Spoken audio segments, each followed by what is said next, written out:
Guadalcanal, November 7th, 1942. Captain Takeshi Yamada crouched in the mud beneath a banyan tree, his hands trembling as he tore open the small brown box he had pulled from the body of an American soldier. Rain hammered through the jungle canopy above, mixing with the blood still pooled around the dead Marine. Yamada had been fighting on this cursed island for 3 months. He had lost 40 pounds. His uniform hung off his frame like rags on a scarecrow. His gums bled when he tried to chew the handful of rice that constituted his daily ration, when there was rice at all. The Americans had landed 3 months earlier, and the fighting had been brutal. Close quarters combat through jungle and across beaches littered with the dead. But it was not the fighting that was killing Yamada's men. It was the hunger. 2 weeks ago, the last supply ship attempting to reach Guadalcanal had been sunk by American aircraft. The previous convoy before that had been turned back. Tokyo had promised food, ammunition, reinforcements. Nothing came. His battalion, once 800 strong, was down to fewer than 300 effectives. The rest were dead, wounded, or too sick with malaria and dysentery to fight. Yesterday, Yamada had eaten tree bark. The day before, he had tried to catch a rat. He failed. This morning, one of his men had died not from enemy fire, but from starvation. The soldier had simply sat down against a tree, closed his eyes, and never opened them again. 23 years old, dead because there was no food. And now, kneeling beside this dead American, Yamada held something that would shatter everything he believed about this war. The box was small, compact, maybe the size of a book. It was labelled in English, which he could read haltingly from his years studying at Tokyo Imperial University before the war. Ration, dinner unit, 1 meal. 1 meal for 1 soldier. Americans apparently had boxes for individual meals, pre-packaged, labelled, organised. Yamada's fingers, clumsy with hunger and exhaustion, pried open the cardboard container. Inside was a series of smaller packages, each one wrapped and sealed. He pulled them out one by one, laying them in the mud like treasures. A can. Meat and vegetables, the label said. An actual can of meat, not dried fish, not pickled vegetables, not the rock-hard biscuits Japanese soldiers received when they received anything at all. Meat in a can. There was more. Crackers, 4 of them, wrapped in waxed paper, still dry despite the humidity, despite the rain. Yamada could not remember the last time he had eaten bread that was not mouldy. A small package labelled cheese. Cheese. Yamada had eaten cheese exactly once in his life, at a Western-style restaurant in Tokyo in 1938. It had been a luxury then. Here was cheese in a combat ration, a chocolate bar. Yamada stared at it. Chocolate. He had not seen chocolate since before the war started. Sugar had been rationed in Japan since 1941. Civilians were lucky to get a few grams per week, and here was an American soldier carrying chocolate into battle. If you're enjoying this deep dive into the story, hit the subscribe button and let us know in the comments from where in the world you are watching from today. There was coffee. Instant coffee in a small packet with sugar and powdered milk included. Cigarettes. American cigarettes, 4 of them. Chewing gum. Toilet paper. A small can opener. Even matches in a waterproof container. Yamada sat back on his heels, staring at the contents spread before him in the mud. This was 1 meal. 1 meal for 1 American private. And it contained more food, more variety, more nutrition than Yamada had seen in a week, more than some of his men had seen in 2 weeks. He thought about his own rations, or what passed for rations. When the supply situation had been merely bad rather than catastrophic, each Japanese soldier received 700 grams of rice per day. Just rice, maybe some pickled vegetables. Occasionally, very occasionally, dried fish or miso paste. That was when things were good. Now things were not good. Now his men were receiving perhaps 300 grams of rice every other day. Some were eating grass. Some were eating insects. Some were eating nothing and dying quietly in the jungle. And American privates, not officers, not generals, but common soldiers, were carrying individual meals that included meat, cheese, chocolate, and coffee. The implications were staggering. Yamada had been told that America was weak, that Americans were soft, decadent, unprepared for the hardships of war. That Japanese spirit would overcome American material advantages. But this box, this simple cardboard box designed to feed one man for one meal, represented something that spirit could not overcome. This represented industrial capacity on a scale Yamada had not imagined. Someone in America had designed this ration.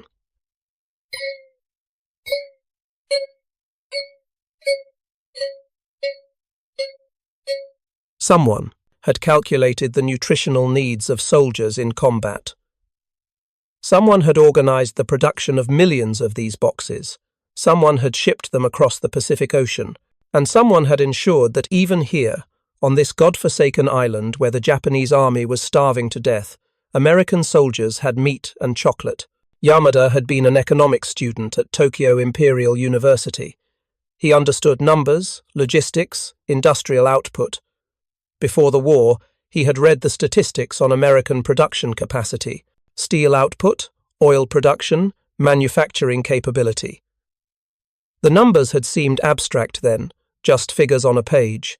Now those numbers were concrete. They were this box. They were meat in a can and chocolate bars for common soldiers. He tore open the can of meat with the provided opener.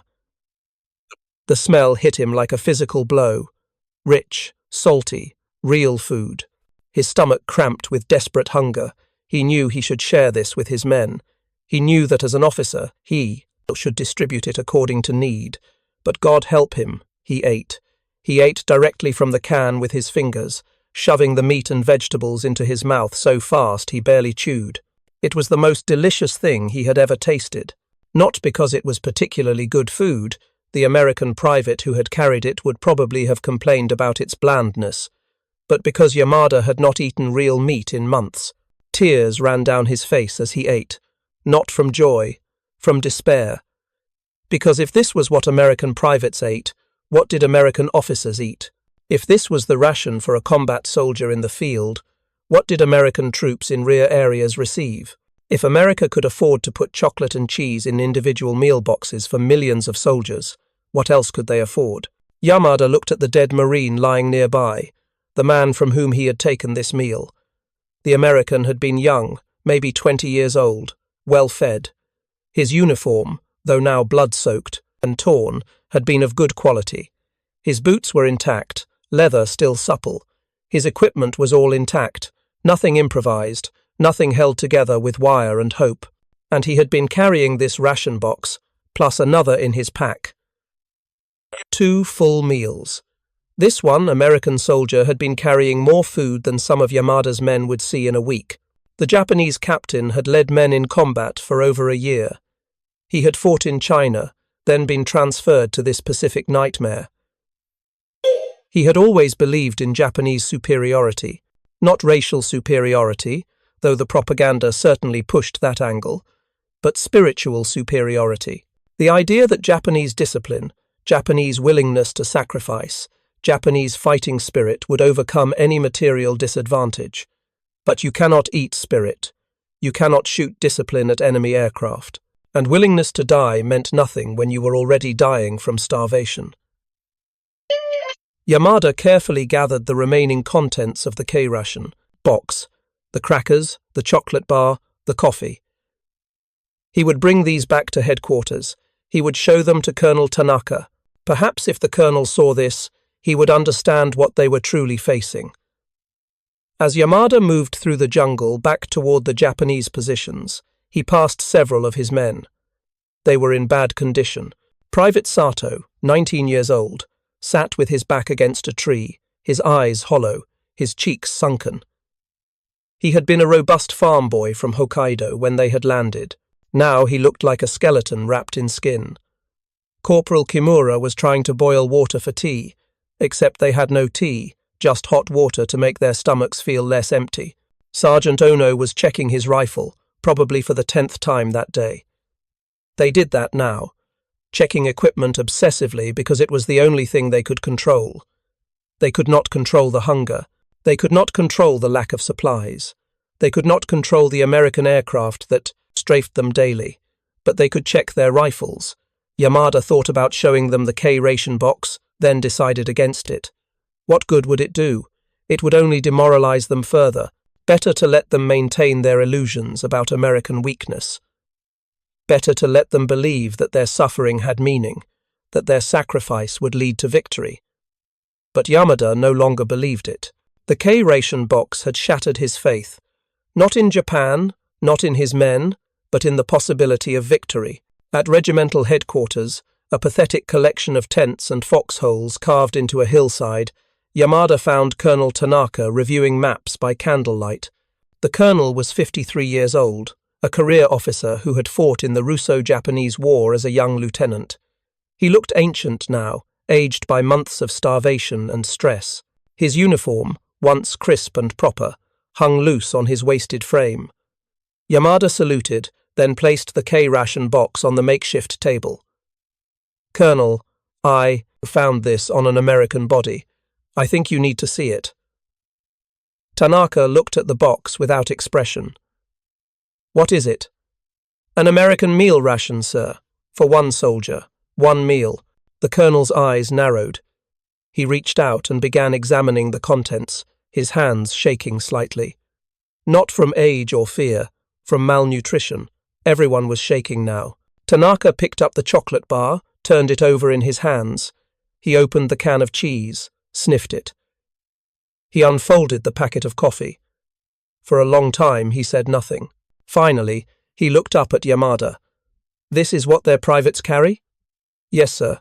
I took it from an enlisted Marine, not an officer, a common soldier."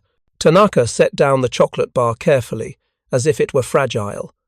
He walked to the tent opening and stared out at the rain. When he spoke, his voice was quiet, almost reflective. "I was told," he said, "that Americans were soft, that they could not endure hardship, that their industrial capacity was exaggerated by Western propaganda. I believed this because I wanted to believe it, because the alternative was unacceptable." He turned back to face Yamada.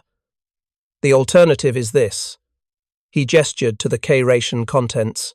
"A nation so wealthy, so organized, so industrially advanced, that it can ship individual meal boxes containing meat, cheese, and chocolate to every soldier fighting across the entire Pacific Ocean. While we," he paused, "while we are eating tree bark and dying of starvation." Yamada said nothing. There was nothing to say. The evidence was there on the table, undeniable, damning. "How many men have we lost to hunger, Captain?" Tanaka asked. "More than to enemy bullets?" Yamada had done the calculations. "Yes, sir. In the past month, disease and starvation have killed more men than combat." Tanaka nodded slowly. "And the Americans? How many of them are dying from hunger?" "None, sir. I have never seen an American body that showed signs of malnutrition. Every one of them has been well fed." The colonel sat down heavily. He suddenly looked every one of his 53 years. "I have sent dozens of requests to Tokyo," he said, "begging for supplies. I have been told that supplies are on the way, that we must hold out with the resources we have, that Japanese spirit will sustain us." He laughed, a bitter sound without humor. "Japanese spirit does not fill empty stomachs." Colonel Tanaka picked up the K-ration box again, studying it as if it contained secrets beyond the obvious. "This box," he said, "represents something more dangerous than American bombs or bullets. It represents American capability, the ability to manufacture millions of these, to ship them across the world, to ensure that every soldier, no matter how remote his posting, eats better than our generals." Yamada thought about General Hyakutake, commander of the 17th Army, who was supposedly eating the same rations as the men. The general had lost weight too, everyone had, but Yamada suspected that senior officers were still receiving preferential treatment. Extra rice, perhaps some canned fish. Yet, even the best-fed Japanese officer was eating worse than an American private with his K-rations. That night, Yamada could not sleep. He lay in his foxhole, rain dripping through the makeshift cover, and thought about numbers. Japan's total industrial output was perhaps 10% of America's. Japan had minimal oil reserves, depending on imports that were now being cut off by American submarines. Japan's steel production was a fraction of America's. These were facts he had known intellectually, but the K-ration made them visceral. If America could afford to pack chocolate for combat soldiers, they could afford anything. They could afford to build ships faster than Japan could sink them. They could afford to produce aircraft in numbers that would blacken the sky. They could afford to keep armies supplied across the vast Pacific. They could afford, quite literally, to outlast Japan through sheer material abundance. Yamada thought about his family in Osaka. His wife, Keiko, his 2 children, Hiroshi, age 6, and Yuki, age 4. He had not seen them in over a year. He wondered if they were eating better than he was. Probably not. Civilians in Japan were on strict rations now. Rice was scarce. Sugar was non-existent. His children were probably hungry. Meanwhile, American children were probably eating regularly, abundantly, normally. Because America was not suffering. America was not scraping by. America was producing K-rations with chocolate bars. The next morning, Yamada gathered his platoon leaders. There were only 3 left. Lieutenant Saito, whose cheerful optimism had faded into grim endurance.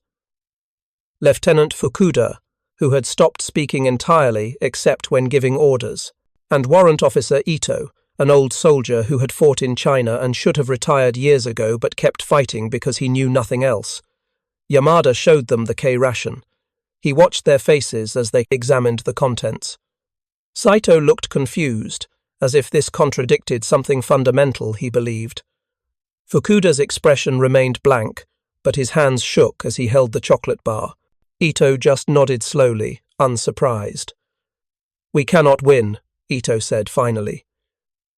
His voice was matter-of-fact, as if commenting on the weather. "Not if this is what we are fighting against," Saito protested immediately. "We can win through spirit, through determination.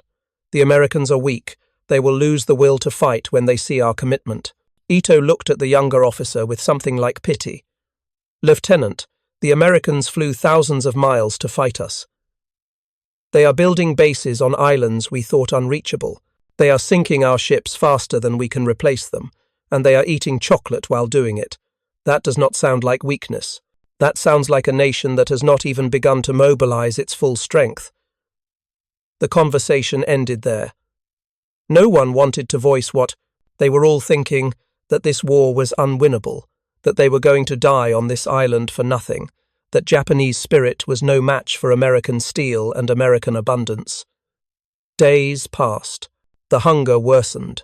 Men were now dying regularly from starvation-related illness.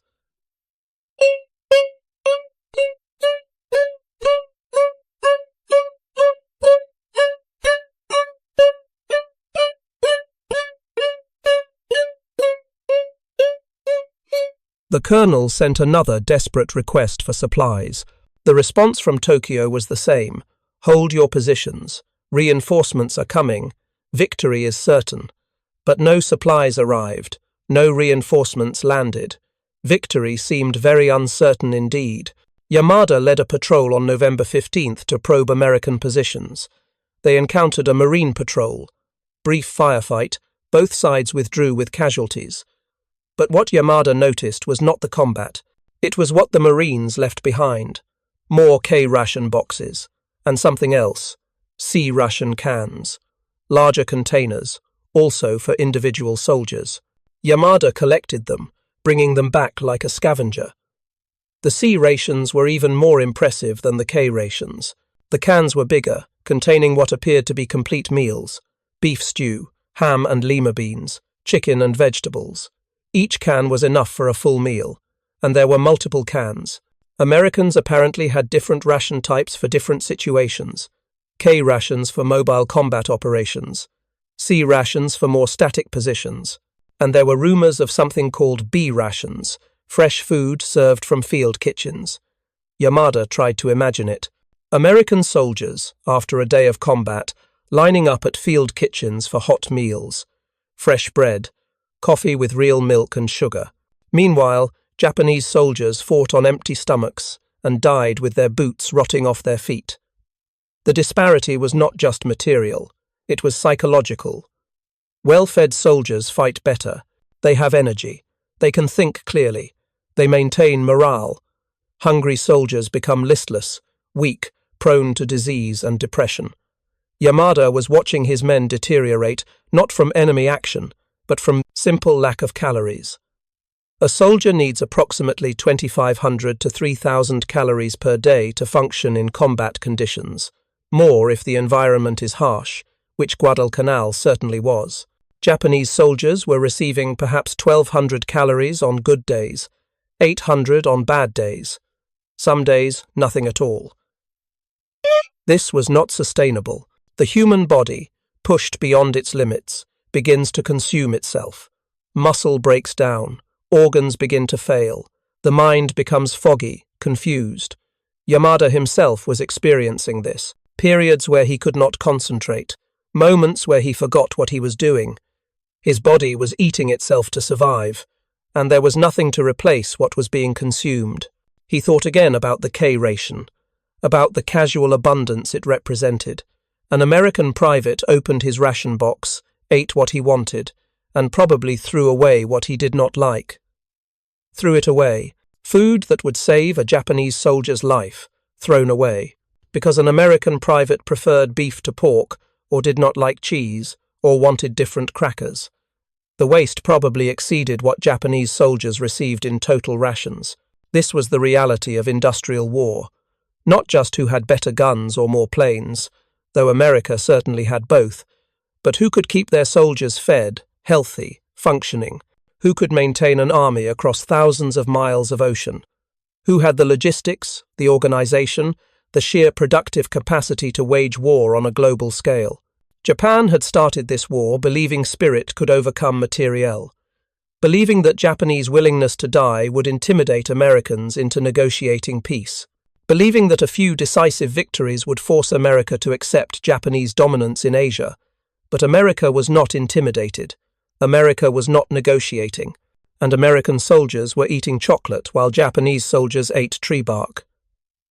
Spirit meant nothing against that disparity.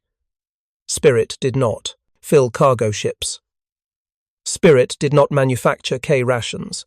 Spirit did not build the industrial base that allowed America to fight a two-front war against both Japan and Germany while still maintaining living standards at home that exceeded most nations at peace. Yamada had read intelligence reports about American production figures. They seemed impossible, exaggerated.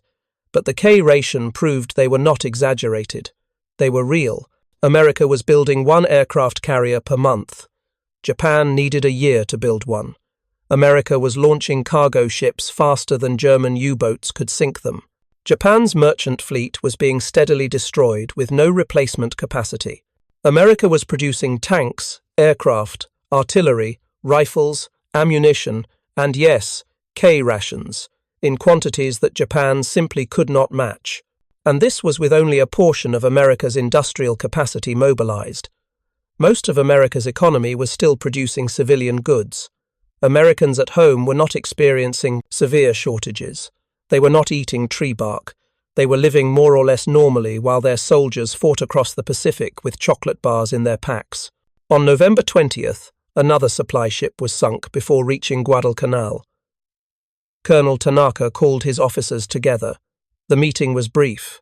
"Gentlemen," he said, "Tokyo informs us that we are to hold this position indefinitely, that reinforcements and supplies are forthcoming." He paused, looking at each of them. "I do not believe this. I do not think reinforcements are coming. I do not think supplies are coming. I think we are going to die here." The officers said nothing. They knew he was right. "We have two choices," Tanaka continued. "We can withdraw into the interior and attempt to survive by foraging, or we can prepare for a final offensive against the American positions. Either way, many of us will not see Japan again." Lieutenant Saito, still young enough to believe in impossible victories, spoke up. "Sir, if we attack, we can break through. We can seize American supplies, use their own resources against them. Tanaka looked at him sadly. Lieutenant, we are outnumbered, outgunned, and starving. The Americans have artillery, air support, and K rations.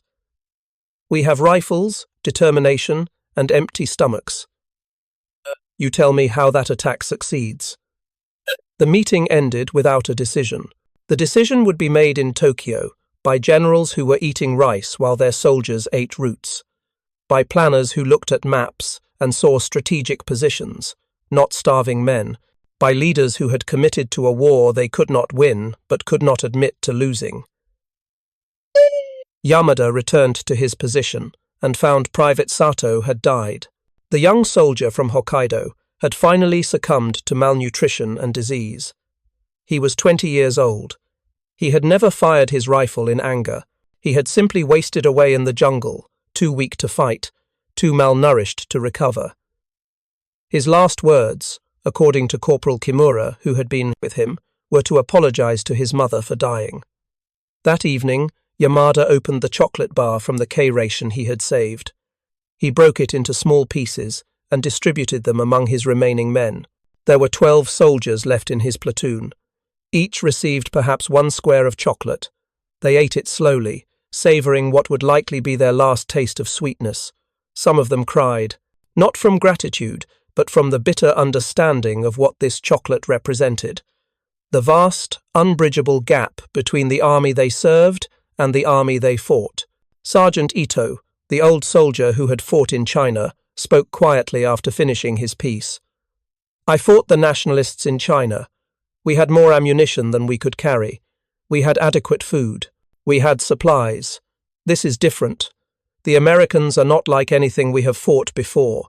They have everything. We have nothing. And the High Command still talks about victory. He laughed bitterly. Victory. We cannot even keep our soldiers alive, and they talk about victory. Yamada thought about what victory would even look like, even if Japan somehow won every battle, even if Japanese forces conquered every American position in the Pacific. They could not sustain it. America would simply rebuild, resupply, come back stronger. Because America had the industrial base, the resources, the population, the geographical security that Japan lacked. Japan was a small island nation, trying to conquer half the world with limited resources and no sustainable logistics. America was a continental power with effectively unlimited resources and the organizational capacity to deploy them anywhere in the world. The K ration was proof of that. Not just proof of American wealth, but proof of American logistics. Someone had calculated exactly what soldiers needed. Someone had designed packaging that would survive tropical heat and humidity. Someone had organized production lines to manufacture millions of these boxes. Someone had created a distribution system to get them to soldiers fighting on remote islands. That level of organization, that systematic approach to warfare, that was what Japan was fighting. Not just American soldiers, but American systems. Not just American weapons, but American industry. Not just American determination, but American capacity, and capacity in industrial war was destiny. Japan could not win a war of attrition against a nation that could put chocolate in every soldier's ration box. The mathematics were impossible. If you find this story engaging, please take a moment to subscribe and enable notifications. It helps us continue producing in-depth content like this. Night fell on Guadalcanal. Rain continued to fall, as it had for weeks. Yamada lay in his foxhole, hungry, exhausted, knowing that tomorrow would bring more of the same, more hunger, more death, more futile fighting against an enemy that had everything while Japan had nothing. He thought about the K ration box, about what it meant, about the cruel arithmetic of this war. And he understood, with absolute certainty, that Japan had already lost. The only question was how many more would die before the leaders in Tokyo admitted it. How many more Satos would waste away in the jungle? How many more mothers would receive notification that their sons had died, not gloriously in battle, but slowly from starvation on some God-forsaken island? How many more soldiers would discover, as Yamada had, that everything they had been told was a lie. The Americans were not weak, they were not decadent, they were not unprepared. They were, in fact, the most formidable military force the world had ever seen, backed by an industrial capacity that could provide chocolate bars to soldiers fighting in jungles thousands of miles from home. And Japan had attacked them, had awakened them, had given them a reason to mobilize that terrible industrial might. Looking back, Yamada thought, the outcome had been inevitable. From the moment the first bombs fell on Pearl Harbor, Japan had not started a war it could win. It had started a war it could only lose. The K-ration box had taught him that, a simple cardboard box containing one meal for one soldier, but within it was the proof of Japan's defeat. Not in the future, not as a possibility, but as a certainty that had existed since December 7th, 1941. They were just going through the motions now, dying for a lost cause, sacrificing themselves to delay the inevitable. And somewhere, in America, factories were producing more K-rations, more weapons, more everything. An endless tide of material that would eventually overwhelm Japanese spirit through sheer abundance. Yamada closed his eyes and tried to sleep, his stomach cramping with hunger, his body too weak to stop shivering despite the tropical heat. Tomorrow he would probably die. If not tomorrow, then the day after, or the week after. It did not really matter. The war was over. It had been over before it started. The K-ration had simply made that truth impossible to ignore. The discovery Captain Yamada made on Guadalcanal was not unique. Across the Pacific Theatre, Japanese soldiers were making the same shocking realization. On New Guinea, on Saipan, on Iwo Jima, Japanese forces were encountering American rations and confronting the truth those rations revealed. Lieutenant Kazuo Nakamura, fighting on New Guinea in early 1943, recorded in his diary an entry that would later be recovered by Australian forces. Today we ambushed an American supply convoy. We hoped for ammunition and medicine. What we found were boxes of food. So much food. Each American soldier carries more food than my entire squad receives in a week. We ate until we were sick. Some of the men cried. Not from joy, from shame. On Saipan in June 1944, Japanese defenders discovered an American field kitchen serving hot meals, complete with ice cream making equipment. Corporal Hiroshi Tanaka, one of the few survivors, described it after the war. We thought it was propaganda about Americans having ice cream. But there it was. The Americans had ice cream while we were dying by the thousands. That proved everything we had been told was backwards. That ice cream meant we had already lost. The psychological impact of these discoveries cannot be overstated. Japanese soldiers had been raised on propaganda that painted Americans as weak and spoiled. But when a soldier has not eaten in 3 days and then captures an American position with K-rations containing chocolate bars, that soldier begins to question everything.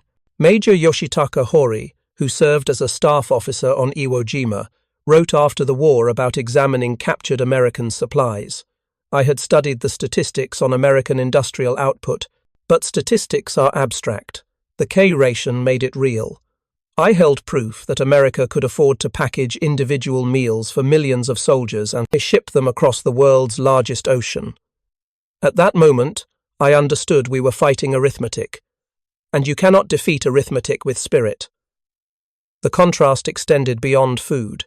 Every captured American position revealed abundance, organization, and systems designed to keep soldiers combat effective. Japanese supply lines were collapsing. American submarines were sinking merchant ships faster than Japan could replace them. By 1944, many Japanese garrisons were completely cut off, receiving no supplies at all. The K-ration became symbolic.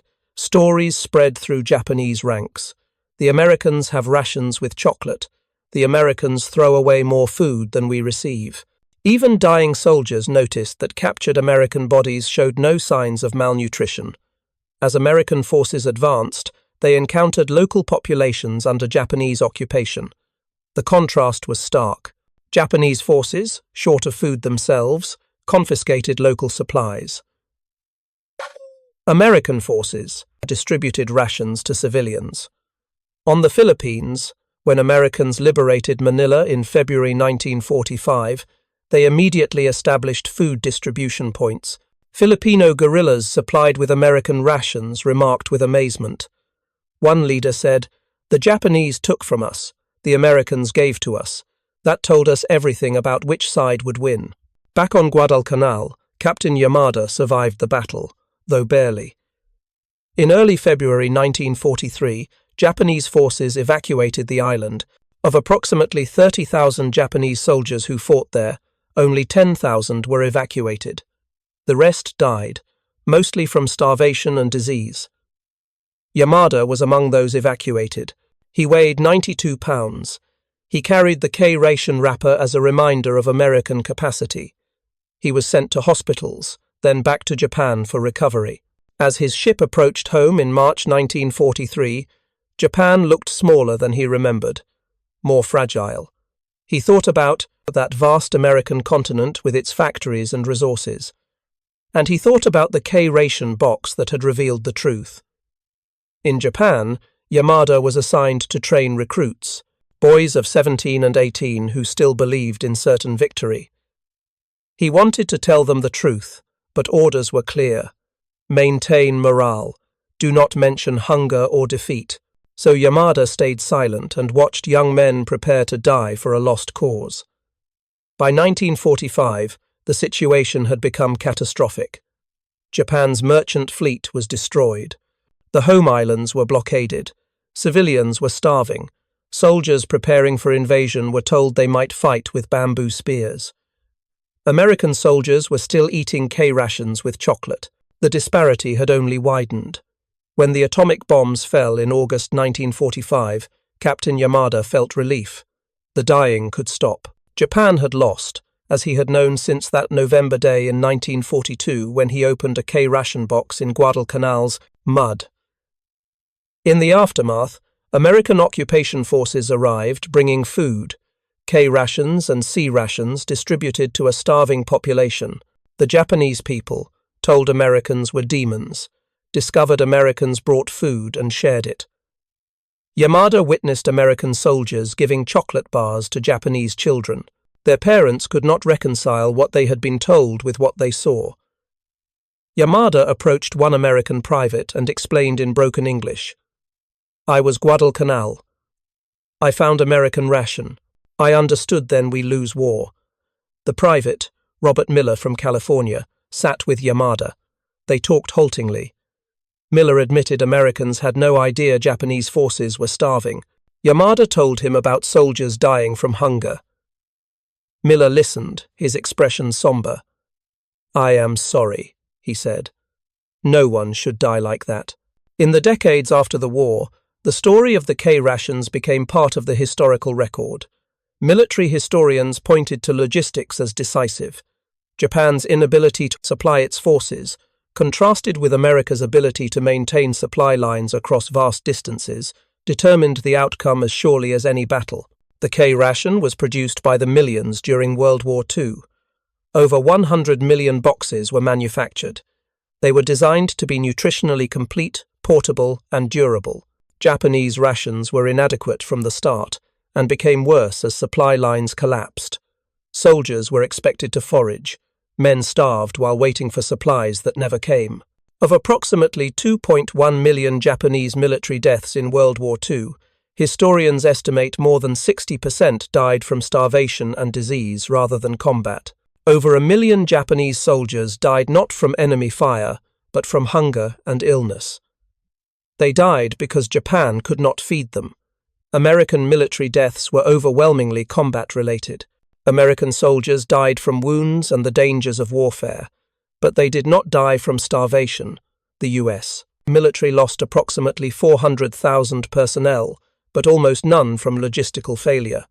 This fundamental difference reflected different approaches to warfare. Japan waged war as spiritual endeavor. America waged war as industrial problem, bringing overwhelming force while minimizing unnecessary casualties. Both showed tremendous bravery, but courage alone does not win wars. Resources win wars. Organization wins wars. The ability to project power while maintaining supply lines wins wars. America was simply superior in all these categories. The K ration symbolized all of this. Every box that reached a soldier on some remote Pacific island had traveled thousands of miles. It had been manufactured, packaged, shipped across oceans, and arrived intact. Japan could not do this. By 1944, Japanese soldiers were effectively abandoned. This was not sustainable. In the end, the Pacific War was decided in America's foundries and factories, in the shipyards and assembly lines that produced the material necessary to wage modern war. It was decided in supply depots and logistics offices that ensured American soldiers were fed and equipped. The K ration was proof of this. Captain Yamada understood it in November 1942. By the time he ate that can of meat in Guadalcanal's mud, the war was already over. The legacy of the K ration extends beyond World War II. Modern military rations, the MREs used by American forces today, are direct descendants of this concept. Other nations copied the model. The idea that keeping soldiers fed is a military priority became standard doctrine.